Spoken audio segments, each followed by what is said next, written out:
मायके में खुद नौकर वर्सेस ससुराल के 100 नौकर। क्यों रे कलमोही चित्रा, तुझे कब से कहा था मैंने 2 कप चाय बना दे, और ये क्या कर रही है तू? माँ, पापा के कपड़े प्रेस कर रही हूँ। उन्हें मीटिंग में जाने के लिए देर हो रही है, तो सोचा उनके कपड़े प्रेस कर दूं, फिर चाय बना दूं। जा जल्दी जाकर चाय बना। बढ़िया ही पापा को प्यार करने वाली। तेरा बाप बिना प्रेस किए कपड़े पहनकर जाएगा तो कुछ बदल नहीं जाएगा। गायत्री चित्रा को वहां से भगा देती है, तभी केशव वहां आ जाते हैं। क्या हुआ, क्यों चिल्ला रही हो उस पर? अब क्या कर दिया उसने? अरे आप कहाँ व्हाइट पहनकर जा रहे हो? आपको पता है ना आप पर व्हाइट अच्छा नहीं लगता, इसीलिए मैं उसे डांट रही थी। रुको, मैंने आपकी ब्लू शर्ट प्रेस करके रखी, अभी लेके आती हूँ। केशव गायत्री का प्यार देखकर खुश हो जाते हैं।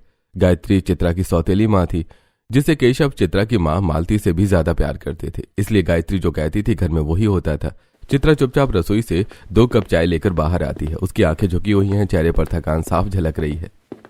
माँ, चाय बना दी है। हाँ रख दे, और ध्यान से रखना। चित्रा एक एक करके सबको चाय देती है, पहले गायत्री को, फिर अपनी छोटी बहन नम्रता को, जो सोफे पर बैठी तैयार हो रही थी। नम्रता के हाथ में मोबाइल है और पैरों में नए सफेद जूते। नम्रता, मैंने तेरे लिए सैंडविच भी बना दिया है। जैसी चित्रा सैंडविच आगे बढ़ाती है, नम्रता जानबूझकर हाथ हिला देती है। सैंडविच में लगी चटनी सीधे उसके सफेद जूतों पर गिर जाती है। अरे ये क्या, देख कर नहीं दे सकती थी क्या? बहन मुझे माफ कर दे, गलती से गिर गया। गलती? ये मेरे नए जूते हैं, मुझे अभी बाहर जाना है। देख कितने खराब हो गए, अब कैसे ठीक होगा ये बता तू। नम्रता जोर से आवाज करती है ताकि गायत्री भी सुन ले। माँ देखो, चित्रा ने मेरे जूते खराब कर दिए। क्या हुआ? ये देखो, इसके हाथ से सैंडविच गिर गया और चटनी मेरे जूतों पर लग गई।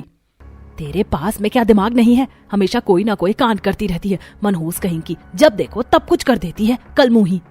माँ, जानबूझकर नहीं हुआ। बहाने मत बना, जा पहले मेरे जूते अच्छे से साफ कर, वरना तेरी खैर नहीं, समझी? उसी वक्त केशव चाय पी चुके होते हैं और बिना कुछ बोले ऑफिस के लिए निकल जाते हैं। उन्होंने न तो नम्रता की आवाज सुनी और न ही चित्रा की बेबसी। चित्रा चुपचाप नीचे बैठ जाती है। वो अपने दुपट्टे से पहले जूतों पर लगी चटनी पोंछने की कोशिश करती है। ऐसे नहीं, अच्छे से साफ कर, दाग रह गया तो समझ लेना कलमुही। सुन रही है ना? जब काम कर ही रही है तो ढंग से कर, अंग लगा कर किया कर थोड़ा। चित्रा पानी और कपड़ा लेकर आती है और नम्रता के जूते बड़ी सावधानी से साफ करने लगती है। उसकी उंगलियां कांप रही हैं। मैं कब तक यूं ही सहती रहूंगी? भगवान क्यों कर रहे हो मेरे साथ ऐसा? आप किस गलती की सजा मिल रही है मुझे, जो मैंने किया ही नहीं है? जूते साफ हो जाते हैं। नम्रता उन्हें पहनकर खड़ी होती है। ठीक है, अब जा इधर से अपना ये शक्ल लेकर। चित्रा उठती है और तभी गायत्री फिर बोल पड़ती है।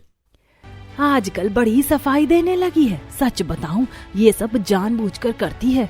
माँ, सच में मेरी गलती नहीं थी, नम्रता ने खुद। चुप, ज्यादा जुबान मत चलाओ, मुझे सब दिखता है।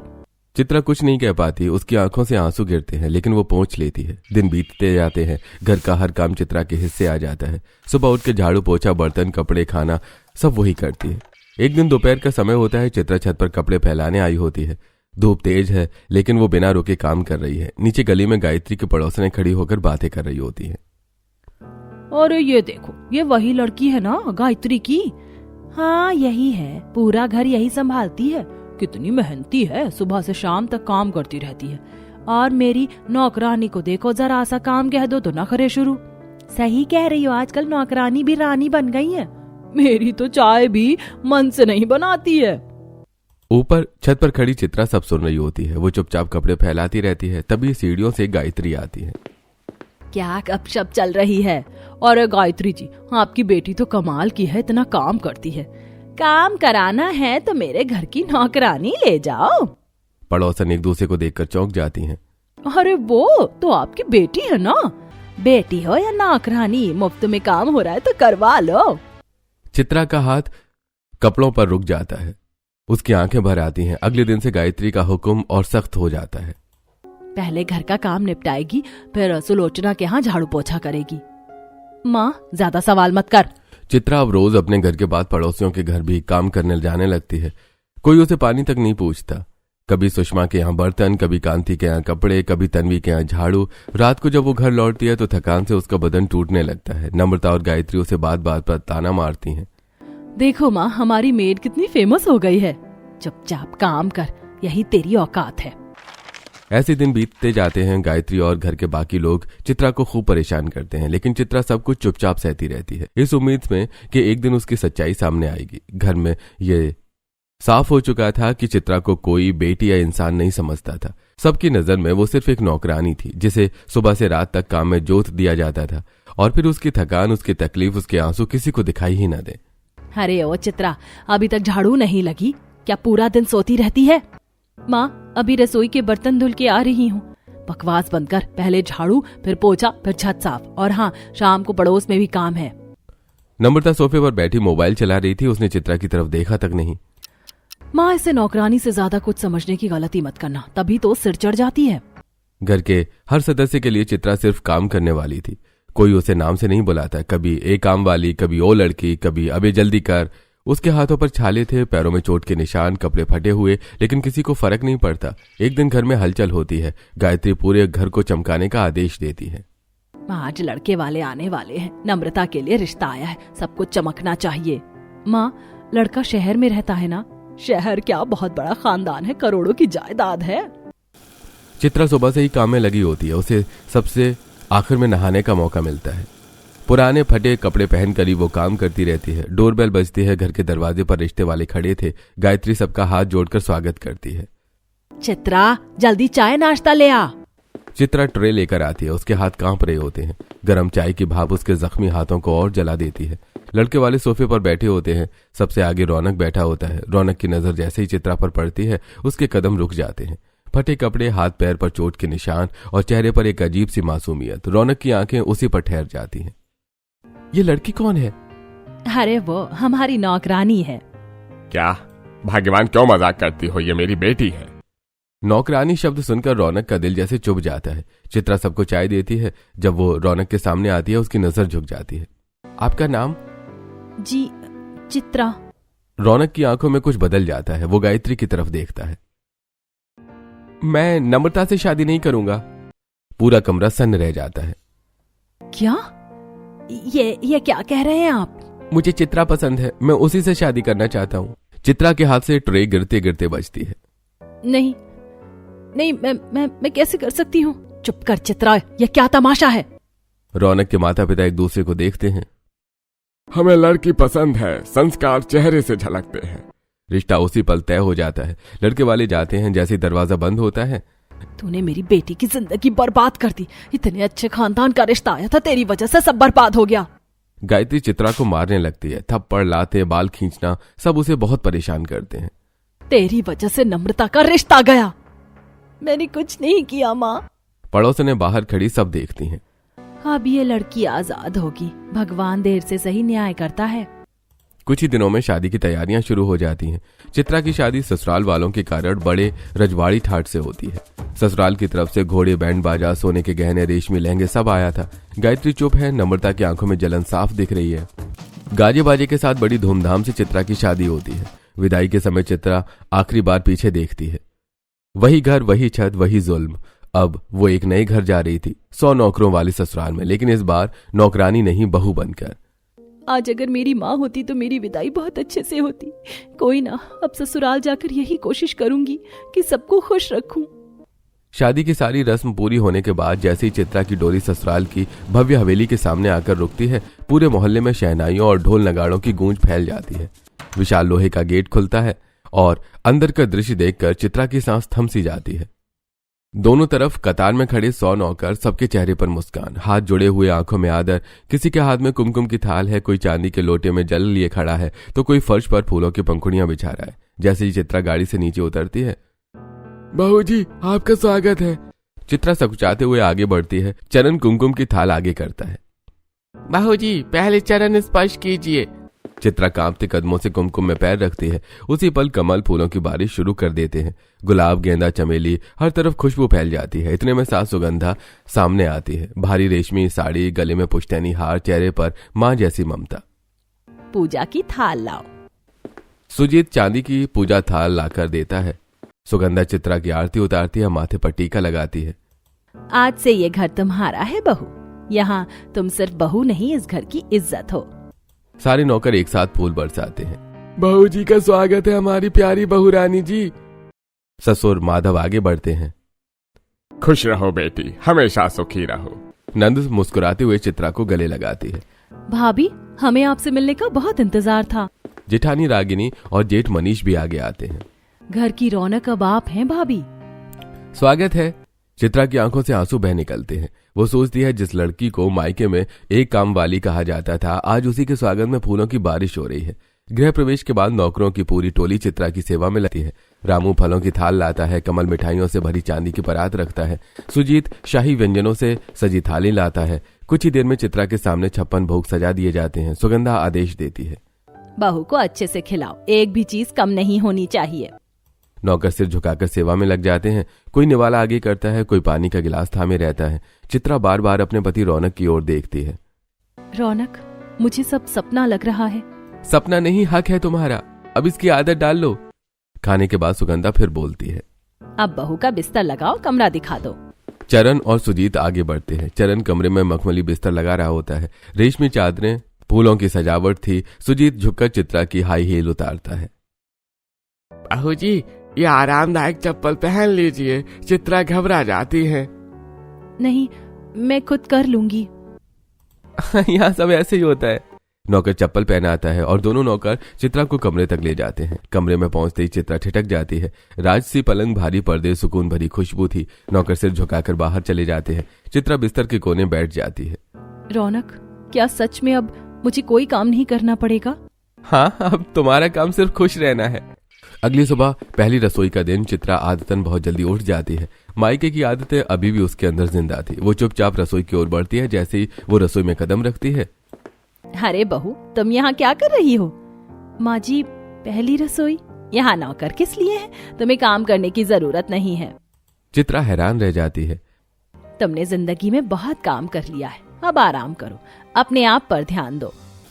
रसोई में नौकर व्यस्त होते हैं। रामू घी में पूड़ियां तलता है, कमल शाही सब्जियां बनाता है, शांति मिठाइयां सजाती है। कुछ ही देर में शानदार भोजन तैयार हो जाता है। नौकर सबको परोसते हैं। खाने के बाद सुजीत चांदी का कटोरा लेकर आता है। बहू जी, नींबू का पानी। ये चित्रा के हाथ धुलवाता है।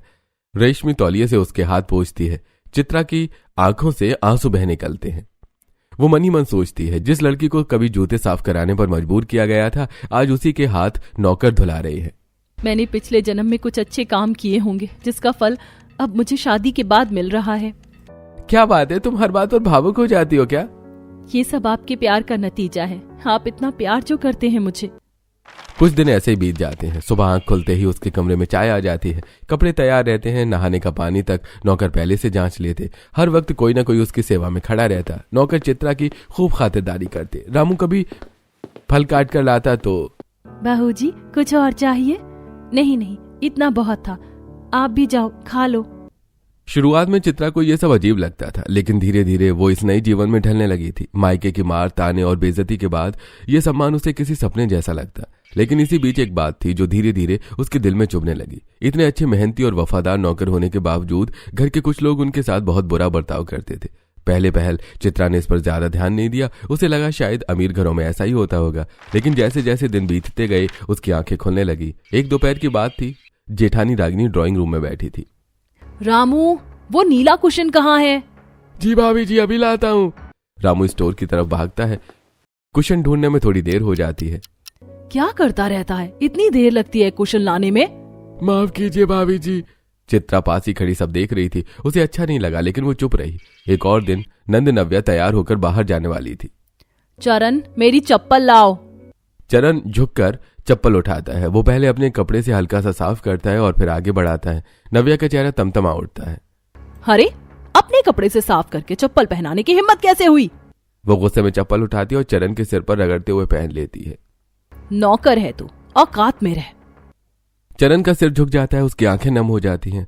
ये सब देखकर चित्रा का दिल कांप उठता है। उसे अपने मायके के दिन याद आ जाते हैं, जब वो भी इसी तरह अपमान सहती थी। उस रात चित्रा बहुत देर तक सो नहीं पाती। फर्क क्या है मुझ में और इन नौकरों में? कल तक मैं भी तो यही थी। कुछ दिनों बाद रागिनी, नव्या और चित्रा शॉपिंग जाने का प्लान बनाती हैं। उनके साथ दो नौकर रामू और कमल भी जाते हैं। मॉल में घंटों शॉपिंग चलती रहती है। साड़ियां, सूट, जूते, बैग, थैलियों का ढेर लग जाता है। रामू और कमल दोनों के हाथ भर जाते हैं। वजन इतना ज्यादा हो जाता है कि चलना मुश्किल हो जाता है। चित्रा ये सब देखकर आगे बढ़ती है। दीदी, ये बैग मैं ले लेती हूँ, बहुत भारी हो गए हैं। नहीं, हाथ मत लगाना। लेकिन नौकर किस लिए है? इन्हें ही उठाने दो। रामू का हाथ कांप जाता है। अचानक संतुलन बिगड़ता है और कुछ शॉपिंग बैग्स नीचे गिर जाते हैं। सारे लोग देखने लगते हैं। अंधा है क्या? संभाल नहीं सकता? माफ कीजिए भाभी जी। कमल भी झुककर बैग उठाने लगता है, लेकिन उसकी हालत भी खराब हो चुकी होती है। ऐसे नौकर रखे भैया ने, कुछ काम के नहीं है। चित्रा का दिल भर आता है। वो एक बैग उठाने के लिए आगे बढ़ती। बस बहुत हुआ, मैं भी इंसान हूँ और ये भी। रागिनी उसे घूरती है। ज्यादा देवी मत बनो चित्रा, अपना काम करो। चित्रा चुप हो जाती है, लेकिन उसके अंदर कुछ टूट जाता है। घर लौटने के बाद नौकरों को फिर से डांट पड़ती है। इतनी चीजें भी ठीक से नहीं संभाल सकते? रामू और कमल सिर झुकाए खड़े रहते हैं। उस रात चित्रा रो पड़ती है। रौनक, ये लोग, ये नौकर, इनके साथ भी वही हो रहा है जो कभी मेरे साथ होता था। रौनक कुछ नहीं बोलता, लेकिन उसकी आंखों में चिंता साफ झलकती है। दिन बीतते जाते हैं। कभी देर से चाय आने पर डांट, कभी जरा सी गलती पर बेइज्जती, कभी सबके सामने अपमान। चित्रा अब हर चीज नोटिस करने लगी थी। उसे समझ आने लगा था सिर्फ नौकर बदल गए हैं, सोच अब भी वही है। एक दिन वो शीशे के सामने खड़ी खुद से कहती है, अगर मैं चुप रही तो ये जुल्म चलता रहेगा। आज नौकर, कल कोई और। दिन बीतते जाते हैं, लेकिन अब चित्रा वैसी नहीं रही थी जैसे पहले थी। मायके की मार और बेइज्जती ने उसे चुप रहना सिखाया था, लेकिन ससुराल में मिला सम्मान और नौकरों की हालत देखकर उसके अंदर कहीं न कहीं साहस जन्म ले चुका था। अब अगर कोई भी नौकर के साथ बुरा बर्ताव करता तो चित्रा चुप नहीं रहती। एक सुबह की बात थी। रामू, चाय ठंडी क्यों है? भाभी जी अभी दूसरी। रागिनी का हाथ उठने ही वाला था कि दीदी, चाय 2 मिनट में ठंडी हो जाती है, इसमें रामू की क्या गलती? रागिनी चौंक जाती है। तुम इनकी तरफदारी क्यों कर रही हो? क्योंकि ये भी इंसान है। रागिनी कुछ नहीं कहती, लेकिन उसके चेहरे पर नाखुशी साफ झलकती है। ऐसी एक और घटना, नव्या को बाहर जाना होता है। कमल, मेरी फाइल कहाँ है? जी अभी ढूंढता हूँ। नव्या चिल्लाने लगती है। काम के नहीं हो तुम लोग। नव्या, आराम से बोलो, फाइल यहीं कहीं होगी। नव्या चित्रा को घूरती है। भाभी, आप ज्यादा ही नौकरों की साइड लेने लगी हैं। चित्रा कुछ नहीं कहती, लेकिन उसकी आंखों में दृढ़ता साफ दिखती है। धीरे धीरे घर में ये बात होने लगती है। चित्रा नौकरों की इतनी साइड क्यों लेती है? अरे बहू है या यूनियन लीडर? पता नहीं इसे क्या हो गया है। लगता है खुद को बहुत महान समझने लगी हैं। सास सुगंधा और ससुर माधव सब देखते थे, सब समझते थे, लेकिन दोनों चुप रहते, न टोकते न रोकते। दिन ऐसे ही बीतते जाते हैं। घर में कोई रिश्तेदार आता, कोई दोस्त आता, नौकरों को बस हुक्म मिलते, इज्जत नहीं। कोई पानी तक ए तू कहकर मंगवाता। चित्रा का दिल हर बार दुख जाता। वो हर बार विनम्रता से कहती, इन्हें नाम से बुलाइए, ये भी हमारे घर का हिस्सा हैं। कुछ लोग हंसते थे, कुछ अजीब नजर से देखते। फिर आता है वो दिन, नंद नव्या का जन्मदिन। पूरा घर जैसे एकदम बदल जाता है। हर तरफ हलचल, सजावट, प्लानिंग। ड्राइंग रूम में बड़े बड़े फूलों के गुलदस्ते, रंगीन लाइट्स, गुब्बारे। रागिनी गिफ्ट्स की लिस्ट बना रही होती है। इस बार पार्टी बड़ी होनी चाहिए, मेरे सारे दोस्त आएंगे। नौकर दिन रात तैयारी में लगे होते हैं। रामू डेकोरेशन संभाल रहा है, चरण केटरिंग वालों से बात कर रहा है, शांति रसोई में मिठाइयों की तैयारी देख रही है। साथ ही वो घर के बाकी काम भी कर रहे हैं, चाय, खाना, सफाई, सब कुछ। चित्रा ये सब देखती है। एक दोपहर रामू की तबीयत थोड़ी खराब होती है, फिर भी वो काम में लगा रहता है। रामू, बैठ जाओ थोड़ी देर। नहीं बहू जी, काम बहुत है। काम बाद में भी हो जाएगा, पहले पानी पी लो। ये देखकर नव्या ताना मारती है। भाभी, इतना ध्यान देने की क्या जरूरत है? नौकर हैं। चित्रा शांत रहती है। नौकर हैं, मशीन नहीं। रागिनी हंस देती है। आप बहुत बदल गई हैं चित्रा। चित्रा कुछ नहीं कहती। जन्मदिन का दिन आ जाता है। नव्या बहुत सुंदर कपड़े पहनकर तैयार होती है। मेकअप, बाल, सब कुछ परफेक्ट। उसके दोस्त आने लगते हैं। तेज म्यूजिक, हंसी ठहाके, कैमरे की फ्लैश। नौकर बिना रुके काम में लगे हैं। कोई ड्रिंक सर्व कर रहा है, कोई स्नैक्स, कोई प्लेटें उठा रहा है। कुछ दोस्त नौकरों से ऊंचे स्वर में बात करते हैं। ए, जल्दी लाओ। चित्रा ये सब देख रही होती है। उसका चेहरा शांत है, लेकिन आंखों में कुछ तय हो चुका है। वो सोचती है, अगर आज भी मैं चुप रही तो कल कोई और रामू, कोई और चरण इसी तरह अपमान सहता रहेगा। नव्या का जन्मदिन पूरे जोश शोर से मनाया जा रहा था। ड्राइंग रूम रंगीन लाइट से जगमगा रहा था। तेज म्यूजिक बज रहा था। हंसी ठहाकों की आवाजें चारों तरफ गूंज रही थी। नव्या के दोस्त गोल घेरा बनाकर खड़े थे और बीच में सजा हुआ बड़ा सा केक रखा था।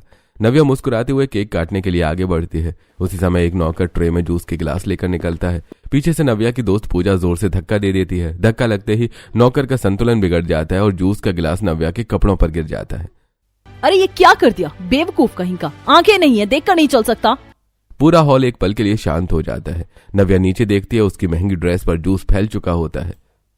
अंधा है क्या? दिखता नहीं है। माफ कीजिए मैडम, वो गलती से। नव्या अपना आपा खो बैठती है और जोर से उस नौकर के गाल पर थप्पड़ मार देती है। तुम्हारी इतनी हिम्मत, आज मेरा बर्थडे है और तुम। नव्या नौकर को सबके सामने खूब सुनाने लगती है, उसकी इज्जत उतारने लगती है। नौकर हो तुम, औकात में रहो। पता है मेरी ड्रेस कितनी महंगी है? रामू सिर झुकाकर खड़ा रहता है, उसकी आंखें भर आती हैं लेकिन वो कुछ नहीं कहता। ये सब देखकर चित्रा का दिल जोर जोर से धड़कने लगता है। उसे अपना मायका याद आ जाता है, वही थप्पड़, वही अपमान, वही बेबसी। अचानक चित्रा आगे बढ़ती है और इससे पहले कि कोई कुछ समझ पाता, चित्रा नव्या के गाल पर जोर का थप्पड़ मार देती है। पूरा घर सन्न रह जाता है। भाभी, ये आपने क्या किया? ड्राइंग रूम में कलेश मच जाता है। चित्रा, दिमाग खराब हो गया है क्या? अरे ये क्या हो रहा है? सास सुगंधा और ससुर माधव भी दौड़ कर आते हैं। ये सब क्या है? आज नव्या का बर्थडे है। चित्रा, तुम उसे कैसे मार सकते हो? सब चित्रा को घेर लेते हैं। आज उसका जन्मदिन है और तुमने उसे थप्पड़ मार दिया। मैंने क्या किया था? चित्रा सबकी तरफ देखती है, उसकी आंखों में आंसू हैं लेकिन आवाज में दृढ़ता। हाँ, मैंने मारा और अगर जरूरत पड़ी तो फिर मारूंगी। सब हैरान रह जाते हैं। हमारे घर में 100 नौकर हैं, लेकिन एक की भी इज्जत नहीं है। क्या यही संस्कार हैं? चित्रा उस नौकर की तरफ देखती है। ये लोग दिन रात हमारा ख्याल रखते हैं, हमारा खाना, कपड़े, आराम, सब कुछ। इनकी भी तो फैमिली है। नव्या चुप हो जाती है। कौन जिल्लत की जिंदगी जीना चाहता है भला? कौन? चित्रा की आंखों से आंसू बहने लगते हैं। मेरे मायके में भी मेरे साथ यही होता था। मुझे नौकरों से भी नीचे समझा जाता था। कहते थे तू नौकर है, बेटी नहीं। घर में सन्नाटा छा जाता है। सभी चुप थे, सभी एक टक चित्रा की ओर निहार रहे थे। मैं जानती हूँ ये थप्पड़ कितना दर्द देता है, क्योंकि मैंने ये सब झेला है। सुगंधा और माधव की आंखें झुक जाती हैं। अगर आज मैं चुप रही तो ये सिलसिला कभी नहीं रुकेगा। नव्या की आंखों में पश्चाताप झलकने लगता है। भाभी, मुझसे गलती हो गई। नव्या धीरे धीरे उस नौकर के पास जाती है। मुझे माफ कर दीजिए, मैंने बहुत गलत किया। नौकर चौंक जाता है। कोई बात नहीं मैडम। चित्रा आगे बढ़कर नव्या का हाथ पकड़ती है। अगर दिल से माफी मांगी है तो मैं भी माफ करती हूँ। नव्या रोते हुए चित्रा को गले लगा लेती है। माफ कर दीजिए भाभी, मुझे समझ नहीं थी। रागिनी की आंखें भर आती हैं। शायद हम सभी गलत थे। सुगंधा गहरी सांस लेती है। आज पहली बार समझ आया कि दौलत से बड़ी इंसानियत होती है। कुछ दिनों बाद एक शाम में डाइनिंग टेबल पर सब बैठे हैं। एक नौकर खाना परोसने में थोड़ी देर कर देता है। पड़ोसन सुषमा आई हुई थी। इतना टाइम क्यों लग रहा है? जल्दी करो। अरे क्या तुम सब लूले हो गए हो? पहले तो ऐसा नहीं करते थे। तभी नव्या और रागिनी एक साथ बोल पड़ती हैं। सुषमा आंटी, ये हमारे घर के सदस्य हैं, ऐसे बात मत कीजिए। यहाँ किसी की बेइज्जती नहीं होगी। सुषमा चुप हो जाती है। नौकर की आंखों में हैरानी और राहत दोनों होती हैं। चित्रा ये सब दूर से देखती है, उसकी आंखों में सुकून है। उस दिन के बाद घर में नौकरों को नाम से बुलाया जाने लगता है, धन्यवाद कहा जाने लगता है, गलती पर समझाया जाता है, किसी का अपमान नहीं किया जाता। उसके बाद सभी खुशी से रहने लगते हैं। फाइनली जो मेरे मायके में मेरे साथ होता था, अब इस घर में किसी भी नौकर के साथ नहीं होगा।